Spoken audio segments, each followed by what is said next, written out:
Hamas chief Ismail हानिया की मौत हो चुकी है। उनकी आवाज़ को निशाना बनाकर हमास प्रमुख और उनके बॉडीगार्ड की हत्या कर दी गई है। इस पर ईरान ने दावा किया है कि जो हमला है ये इजराइल ने बदला लेने के लिए किया है। आज इसी मुद्दे पर बात करेंगे हमारे एक्सपर्ट अमित बंसल जी से और समझेंगे पूरा घटनाक्रम। अमित जी, आपका बहुत बहुत स्वागत है। धन्यवाद सर, पहले मेरा सवाल है कि पहले फुआद शुक्र हिजबुल्लाह कमांडर और फिर उसके बाद हमास चीफ इस्माइल हानिया का कुछ ही घंटों में असैसिनेशन हो जाता है।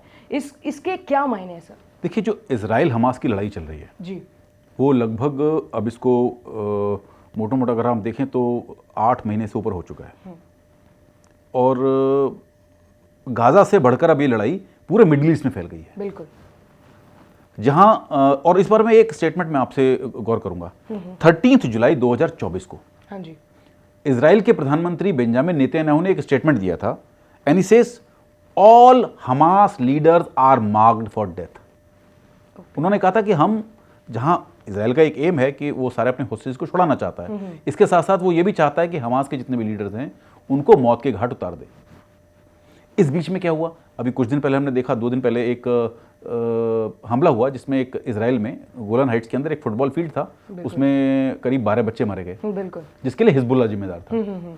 अब इस पूरी कार्रवाई में शायद इजराइल ने इन्वेस्टिगेट किया कि हिजबुल्लाह का कमांडर जो था वो कहीं बेरूत में बैठा हुआ था। हाँ जी। तो सबसे पहले उन्होंने रात में टारगेट बनाया फुआद शुक्र को, जो कि हिजबुल्लाह का डिप्टी कमांडर था, ओके, हिजबुल्लाह का मिलिट्री चीफ था। और इसके अलावा फुआद शुक्र वाज वांटेड बाय अमेरिका। क्यों? क्योंकि फुआद शुक्र ने एक बहुत बड़ी केस किया था 1983 बेरूत में, जब बॉम्बिंग हुई थी, जिसमें 2 ट्रक बॉम्बिंग हुई थी, जिसमें लगभग 207 अमेरिकन और 58 फ्रेंच सोल्जर्स मारे गए थे। उसके पूरे एग्जीक्यूशन के पीछे फुआद शुक्र का हाथ था। ओके, और इसीलिए अमेरिका ने इसके ऊपर $5 मिलियन की बाउंटी रखी थी। ओके, $50 लाख की बाउंटी इसके ऊपर थी। ओके। अब जब इजराइल को पता लगा कि गोलान हाइट्स के इंसिडेंट में शामिल है और इसकी लोकेशन उनको ट्रेस हो गई, तो उन्होंने इमीडिएटली बिना किसी देरी किए रात को इसको मार गिराया। इसके बेरूत के एक सबर्ब में जहां ये रह रहा था, वहां बॉम्बिंग की और वहां उसको मार गिराया। उसके साथ साथ अर्ली मॉर्निंग में जो इस्माइल हानिया की बात करेंगे, इस्माइल हानिया बहुत ही ज़्यादा क्लेवर एक हमास का कमांडर रहा है। हाँ जी। और खालिद मुशाल के जाने के बाद, जब से ये हमास का कमांडर बना है, तब से हमास बहुत ज़्यादा वायलेंट हुआ है और बहुत ज़्यादा नॉन कन्वेंशनल वॉरफेयर का इसने सहारा लिया है। ओके, अभी जो 7 अक्टूबर को हमला हुआ था इजराइल में, इसके पीछे भी पूरी तरह से इस्माइल हानिया का माइंड था। हमास को जो दुनिया भर से इतनी ज़्यादा फंडिंग मिल रही है, बेइंतहा फंडिंग जो मिली है, उसके पीछे भी इस्माइल हानिया का दिमाग था। और हमास को जो एक्टिव सपोर्ट ईरान से मिल रहा था, उसके पीछे भी इस्माइल हानिया का दिमाग था। तो ये सारी की सारी चीज़ें इस्माइल हानिया के पीछे थी। तो कहीं ना कहीं अगर आपको हमास को ख़त्म करना था, हाँ जी, तो इजराइल के पास इस्माइल हानिया को ख़त्म करने के अलावा कोई और चारा नहीं था। अब इसको एक दूसरे नज़रिए से देखते हैं, क्योंकि इस्माइल हानिया परमानेंटली रह रहा था कतर में, बिल्कुल, और कतर में उसको निशाना बनाना मुश्किल था। और ऐसे वक्त में जब वो तेहरान आया, ईरानियन प्रेसिडेंट की ओथ टेकिंग सेरेमनी में पार्टिसिपेट करने के लिए, हाँ जी, तो इजराइल को लगा शायद ये बहुत अच्छा मौका है, और उन्होंने इसको निशाना बना दिया बिल्कुल, और इसकी लीडरशिप को खत्म कर दिया। दोनों इंसिडेंट एक साथ हुए, और शायद कोई कोइंसिडेंस है कि दोनों एक साथ हुए, लेकिन इससे इजराइल ने बहुत शायद फिर मौका ढूंढ रहे थे, दोनों मौके साथ में मिल गए। बट इससे इजराइल ने एक बहुत स्टर्न मैसेज पूरी दुनिया में भेजा है। बिल्कुल। एक और सवाल है सर, क्या आपको लगता है कि इजराइल ने किस प्रकार से जो इस्माइल हानिया है उसको इतनी सफाई से टारगेट बना दिया? देखिए, प्रिसीजन अटैक्स होते रहे हैं। जैसे कि हमने देखा पिछले कुछ 2020 में इन्होंने कुद्स ब्रिगेड थी इजराइल की, ईरान की, उसके जो चीफ था कासिम सुलेमानी, उसको भी बिल्कुल एक प्रिसीजन अटैक में मारा। तो इस तरह के काइनेटिक एम्यूनिशंस हैं, जिसको हम बोलते हैं प्रिसीजन काइनेटिक एम्यूनिशन, ये इन्होंने मारा है। और अलग अलग थ्योरीज हैं, कोई कह रहा है कि किसी मिसाइल से मारा गया, कोई कह रहा है कि किसी एयरक्राफ्ट लॉन्च मिसाइल से मारा गया, कोई कह रहा है किसी ड्रोन से मारा गया। अभी तक इस बारे में कोई क्लैरिटी नहीं है, सफाई नहीं है। बट मैं समझता हूँ कि जहाँ तक जिस भी प्लेटफॉर्म से इसको लॉन्च किया होगा, टेक्निकली अगर मैं समझूँ तो इट इज़ वेरी डिफ़िकल्ट कि इसको इम्पॉसिबल है ये देखना कि ये इजराइल की मेन लैंड से कोई अटैक हुआ होगा। मुझे लगता है इजराइल ने अटैक लॉन्च करने के लिए किसी और प्लेटफॉर्म का सहारा लिया होगा।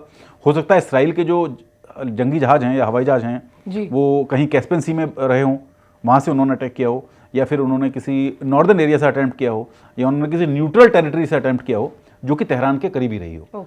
बहरहाल जो कुछ भी था, ये या तो कोई मिसाइल थी, या कोई एयरक्राफ्ट लॉन्च मिसाइल थी, या फिर कोई ये ड्रोन था, जो जाकर के जिसने बड़ी सफाई के साथ केवल और केवल इस्माइल हानिया और उसके बॉडीगार्ड को मारा, जो दोनों एक साथ थे। बिल्कुल। इसी से जुड़ा एक सवाल है कि अब जैसे हमास के चीफ की मौत हो गई है, इसके बाद आपको क्या लगता है कि हमास और जो इजराइल का युद्ध है ये खत्म हो गया है या पूरी तरह से हमास खत्म हो गया? नहीं, देखिए, ना तो हमास पूरी तरह से खत्म हुआ जी। है और ना ही इजराइल गाजा का युद्ध खत्म हुआ है। ओके। इजराइल ने पहले ही कहा था, सबसे पहले उन्होंने कहा है कि हम जब तक हमारे होस्टेजेस रिलीज नहीं होते हैं तब तक हम हमास के साथ में किसी भी तरह का समझौता नहीं करेंगे। ओके। और दूसरा स्टेटमेंट जो मैंने आपको बताया, बेंजामिन नेतन्याहू का 13 जुलाई का स्टेटमेंट, जिसमें उन्होंने कहा कि इजराइल चाहता है कि सारे के सारे हमास के नेता खत्म हो जाएं। मतलब युद्ध तो नहीं हो रहा है खत्म? युद्ध नहीं खत्म हो रहा है क्योंकि काफी सारे नेता बचे हैं। हाँ जी। अब हम देखते हैं कि बचा, अब तो ये अभी हमास पूरी तरह खत्म नहीं हुई है, बट वीक हो गया, ये कैसे? वीक जरूर हो गया क्योंकि उनका टॉप लीडर मारा गया। ओके। उसके बाद अगर हम देखें जनवरी में उनका जो डिप्टी लीडर था सालेह अल अरूरी, ओके। उसको मार दिया गया। उसके बाद जो उनका डिप्टी मिलिट्री चीफ था मारवान इस्सा, उसको 10 मार्च को मार दिया गया।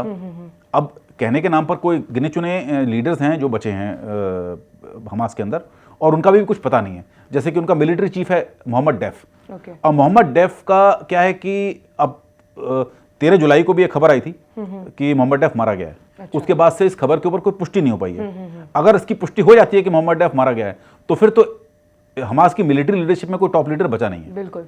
रही बात सिविलियन लीडर्स की, तो उसमें ले दे करके याह्या सिनवार बचे हैं जो उनके गाजा स्ट्रिप के अंदर सिविल लीडर हैं, जो कि कहीं टनल में कहीं छपे हुआ है और जिस दिन इजराइल को मिल गया उस दिन मार देंगे वो उसको। बिल्कुल। इसके अलावा बाहर जो लीडरशिप है वो बहुत कम बची है। अगर बाहर मैं हमास की लीडरशिप की बात करूं तो शायद ले दे करके एक खालिद मशाल है जो कि इसे अपना इस्माइल हानिया से पहले हमास का चीफ था, बट वो भी बिल्कुल ऑब्लिवियन में, बिल्कुल एकदम सब चीज़ों से दूर, वो एक्टिव नहीं है। तो अब हमास की लीडरशिप में कौन बचता है, इसके ऊपर भी सवाल है, और इजराइल क्या किसी को छोड़ेगा इसके ऊपर भी सवाल है। बिल्कुल। मुझे लगता नहीं कि इजराइल किसी को छोड़ेगा, जो लीडर्स बचे हैं, कुछ लीडर हैं, क्योंकि जहां इतने लोग खत्म कर दिए तो इजराइल चाहेगा कि किसी भी तरह की विश बेल को छोड़ा ना जाए। बिल्कुल। इसी से एक और सवाल जुड़ा है, हमास और हिजबुल्लाह दोनों की ही जो है ईरान का प्रॉक्सी माना जाता है। ऐसे में हालात जब इस हमास और हिजबुल्लाह दोनों के कमांडर को मार दिया है तो आपको क्या कहना है? देखिए, आप मिडिल ईस्ट में अगर देखते हैं, आज की डेट में मिडिल ईस्ट की जो पॉलिटिक्स है या मिडिल ईस्ट की जो पावर सेंटर है, उसमें ईरान एक बहुत इंपॉर्टेंट शख्सियत रखता है। और अमेरिका का ईरान के साथ जो भी क्राइसिस चल रहा है, चाहे वो न्यूक्लियर का क्राइसिस हो, चाहे कुछ और क्राइसिस हो, चाहे वो आपकी संप्रभुता का क्राइसिस हो, कुछ भी what ever you can say, जो इनके जो क्राइसिस आपस में चल रहा है, ईरान कहीं ना कहीं चाहता है कि उसको ग्लोबल डायस्पोरा में रिकॉग्नाइज किया जाए एज ए मिलिट्री पावर और एज ए पॉलिटिकल पावर। पर बार बार आप उसके ऊपर सैंक्शन लगा देते हैं, बार बार आप उसकी इकोनॉमी को ब्रेक कर देते हैं, तो उससे क्या हो रहा है, कहीं ना कहीं एक एंटी अमेरिकन सेंटीमेंट डेवलप हो रहा है। उसकी वजह से Iran is supporting all those people who are anti American, चाहे वो हमास हो, चाहे वो हिजबुल्ला हो, चाहे वो सीरियन ग्रुप्स हों, सीरियन गवर्नमेंट हो, उनको भी सपोर्ट कर रहा है। तो कहीं ना कहीं एक बहुत बड़ा फ्रंट खड़ा हो रहा है। Iran is also supporting Houthi rebels in Yemen, वो भी कहीं ना कहीं एंटी अमेरिकन हैं, एंटी इजरायलीज हैं। तो कहीं ना कहीं एक पोलराइजेशन भी चल रहा है, कहीं ना कहीं एक बहुत ज़्यादा पॉलिटिकल एक्टिविटीज़ भी चल रही हैं। और मुझे लगता नहीं है कि इतनी सारी हरकतों के बाद ईरान शांत बैठेगा, क्योंकि लगातार उसके ऊपर आप हमला कर रहे हैं। आपने पहले कासिम सुलेमानी को मारा, उसके बाद आपने उनके न्यूक्लियर साइंटिस्ट को मारा, एक बड़े सब ईरान के अंदर हुआ। उसके बाद आपने हमास के लीडर्स को मार दिया, आपने हिजबुल्ला के लीडर्स को मार दिया। अभी पिछले दिनों यमन के एक पोर्ट के ऊपर काफ़ी बड़ा अटैक हुआ, ये भी अपने आप में बहुत बड़ी चीज़ है। और इन सब को अगर लेते हैं तो कहीं ना कहीं आप ईरान को चैलेंज कर रहे हैं। ये भी देखा जा रहा है कि सर उन्होंने ईरान के अंदर उनको मार दिया। नहीं, मैं उसी पर आ रहा हूँ, कैसे हो? मैं उसी पर आ रहा हूँ। पहले तो आप लगातार बार इन एक्टिविटी से चैलेंज कर रहे हैं ईरान को, कि इंस्टिगेट कर रहे हैं लगातार कि आप किसी तरह का एक्शन करो। दूसरी बात, आप एक ऐसे मौके पर जब हमास का एक लीडर उनके प्रेसिडेंशियल स्वेरिंग इन सेरेमनी में आया हुआ है और वो नेशनल गेस्ट है, बिल्कुल नेशनल गेस्ट है, उस नेशनल गेस्ट को, जो कि ईरानियन रिपब्लिकन गार्ड्स की प्रोटेक्शन में है, आपकी कैपिटल के अंदर है, आप कैपिटल के अंदर आपकी प्रोटेक्शन में रहते हुए आपके स्टेट गेस्ट को मार देते हैं, तो कहीं ना कहीं आप ईरानियन गवर्नमेंट को चैलेंज कर रहे हैं, आप ईरानियन मिलिट्री को चैलेज कर रहे हैं, और आप डायरेक्टली उनको इंस्टिगेट कर रहे हैं कि आकर के आप किसी तरह का एक्शन दिखाइए। दुनिया में भी सर गलत प्रभाव पड़ सकता है इसका, कि जो ईरान जा रहा है वो सेफ नहीं है शायद।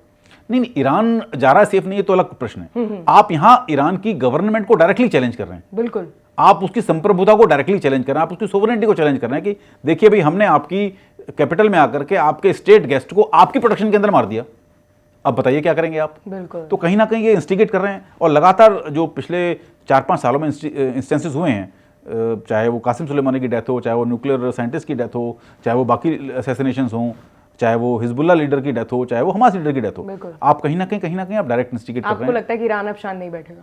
ईरान कहीं ना कहीं रिएक्ट करेगा, और मुझे लगता है बहुत स्ट्रांगली रिएक्ट करेगा, बट लेट्स सी। आप देखते हैं, आपको या तो उसको पॉलिटिकली सॉल्यूशन देना पड़ेगा, आप या तो उसको पॉलिटिकली मेन स्ट्रीम में लाइए। बिल्कुल। और अगर आप उसको पॉलिटिकल मेन स्ट्रीम में नहीं ला रहे हैं, तो आपको कहीं ना कहीं किसी भी तरह के बैकलैश के लिए रेडी रहना पड़ेगा। बिल्कुल। एक और सवाल है सर, क्या मिडिल ईस्ट में ये जो घटनाक्रम हो रहा है, ये दुनिया में एक नई ध्रुवीकरण की तरफ बढ़ रहा है?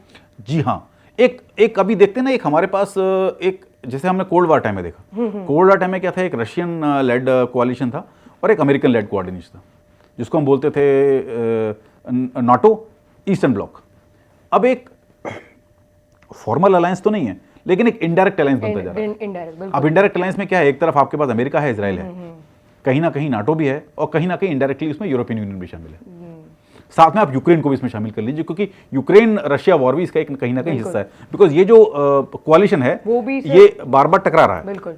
दूसरी तरफ आपके पास कौन है? दूसरी तरफ आपके पास ईरान है, दूसरी तरफ आपके पास कुछ मिडिल ईस्टर्न कंट्रीज हैं जो ईरान को भी सपोर्ट करते हैं और जो हमास को भी सपोर्ट करते हैं। आपके दूसरी तरफ आपके अगेंस्ट हमास है, ईरान है, इनके ग्रुप्स हैं। आपके अगेंस्ट रशिया भी खड़ा हुआ है, क्योंकि रशिया भी कहीं ना कहीं ईरान को सपोर्ट कर रहा है। ओके। चाइना अभी जो उन्होंने रिसेंटली अपना $400 बिलियन का एक ट्रेड एग्रीमेंट किया ईरान के साथ में, ये करके वो कहीं ना कहीं वो भी ईरान के साथ में खड़े हैं। इसके अलावा जितने भी अरेबियन कंट्रीज हैं, उसमें भी हो सकता है कि as a state policy they may not be supporting Iran, but अंदर में उनके अंदर एलिमेंट्स हैं जो कहीं ना कहीं ईरान को सपोर्ट कर रहे हैं, because of being an Islamic brotherhood. तो एक गुट है जो NATO plus America plus European union plus Israel के अगेंस्ट में खड़ा हो रहा है, जिसके अंदर एक बहुत बड़ी पावर है। रशिया भी है, चाइना भी है, ईरान भी है, और सीरिया भी है, और इसके साथ वेरियस कोalitions भी हैं। हो सकता है टर्की भी लेटर ऑन उसमें शामिल हो जाएगी। टर्की ने भी इनडायरेक्ट अपना सपोर्ट तो दिया है इन चीज़ों को, although Turkey is a member of NATO. Okay sir, इसी सर एक और मेरा जो लास्ट सवाल है वो है कि भारत के नज़रिए से इस पूरे घटनाक्रम को आप कैसे देखते हैं? देखिए, भारत हमेशा न्यूट्रल रहा है इन केस में। भारत की पॉलिसी बहुत स्पष्ट है, स्पेशली जब से करंट गवर्नमेंट आई है। भारत ने कहा है कि हम ना तो गुटनिरपेक्ष हैं, जैसे हम पहले कहते थे कि हम बिल्कुल न्यूट्रल हैं। We are driven by the interest of our own nation. हम वहां जाएंगे जहां हमारे देश के इंटरेस्ट होंगे। जैसे कि अभी यूक्रेन वॉर चला, मैं आपने रशिया के ऊपर सैंक्शन लगा दिया। हाँ जी। रशिया के ऊपर सैंक्शन लगा दिया, यूक्रेन वॉर की वजह से ऑयल पूरे दुनिया में महंगा हो गया। गल्फ वार में जो चल रहा है, हमास का क्राइसिस चल रहा है, कुछ ना कुछ मिडिल ईस्ट में चल रहा है, तो तेल महंगा है। हम लोग सस्ता तेल खरीद रहे हैं रशिया से, despite of sanction, despite of backlash. क्यों खरीद रहे हैं? Because it is in the interest of our own organization, own country. बिल्कुल। वेपन खरीदने की बात आती है, अमेरिका कहता है कि आप रशिया से वेपन नहीं खरीदेंगे। हम लोगों ने S-400 खरीदा। बिल्कुल। क्यों खरीदा? क्योंकि it is in interest of our own organization. At the same time Russia कहता है कि आप अमेरिका से नहीं लेंगे, बट हम लोग अमेरिका से MQ-9 रीपर ड्रोन्स भी ले रहे हैं, हम लोग अमेरिका से अपना हॉविट्जर गन्स भी ले रहे हैं, हम लोग अमेरिका से बाकी P-8I हमने एयरक्राफ्ट भी लिए हैं। तो ऐसा नहीं कि हम अमेरिका से नहीं खरीद रहे हैं, हम अमेरिका से भी खरीद रहे हैं। हम eight the same time France से भी ले रहे हैं, डसॉल्ट एविएशन हमने राफेल लिए। हमने eight the same time lot of military hardware हमने खरीदा है रशिया से। तो हम वो कर रहे हैं जो हमारे देश के इंटरेस्ट में है, without getting into any kind of coalition. हम किसी कोalition का पार्ट नहीं है, हम अपने देश के इंटरेस्ट में काम कर रहे हैं, जो कि बेस्ट हमारे लिए सूटेड है। और कहीं ना कहीं ये जो भी मिडिल ईस्ट का क्राइसिस है, उसमें भी मुझे लगता है कि मोदी जी कोई ना कोई अपॉर्चुनिटी निकाल लेंगे। बिल्कुल, हो सकता है। आपने सर जो जानकारी दी वो मेरे हिसाब से बहुत कम लोगों को पता होगी। इस जानकारी के लिए आपका बहुत बहुत धन्यवाद। शुक्रिया। ऐसी और भी जानकारी और देश और दुनिया की तमाम खबरों के लिए देखते रहें जी न्यूज़।